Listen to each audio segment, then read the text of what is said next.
আপনারা দেখেছেন আমাদের যোগাযোগ মন্ত্রী, রেলমন্ত্রী সকলে কিন্তু মাঠে আছে। মাঠে থেকে তারা যেন আমাদের ঢাকাবাসী বা বিভিন্ন জেলায় তারা যেন নির্বিঘ্নে ঘরে ফিরতে পারে, পরিবারের সাথে ঈদ করতে পারে, সেটা যেন আমাদের মন্ত্রণালয়ের প্রত্যেকে সচেষ্ট আছে।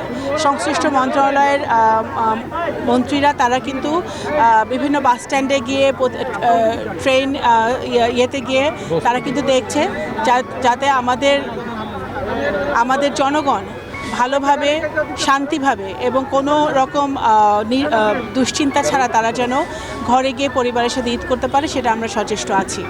এছাড়াও আপনারা দেখবেন যে আমাদের একটা যুদ্ধ অবস্থা বিরাজ করছে মধ্যপ্রাচ্যে। সেই কারণেও আমাদের জনগণ যাতে তাদের দ্রব্যমূল্য নিয়ে তাদের যেন কোনো সমস্যা না হয়, তেল, এলএনজি, গ্যাস, এটা নিয়ে যেন কোনো সমস্যা না হয়।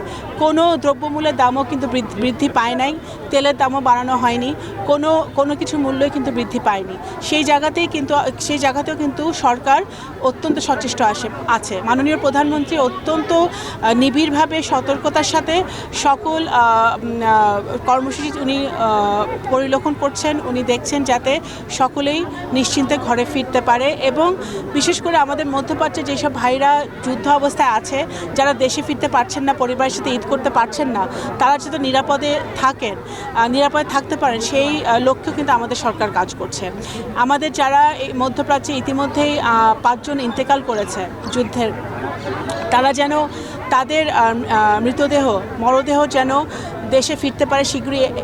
1 জন ইতিমধ্যেই ফিরেছে, বাকি মরদেহগুলো যেন আমরা নিশ্চিন্তে আনতে পারি, সেই জন্য কিন্তু আমরা কাজ করে চলেছি।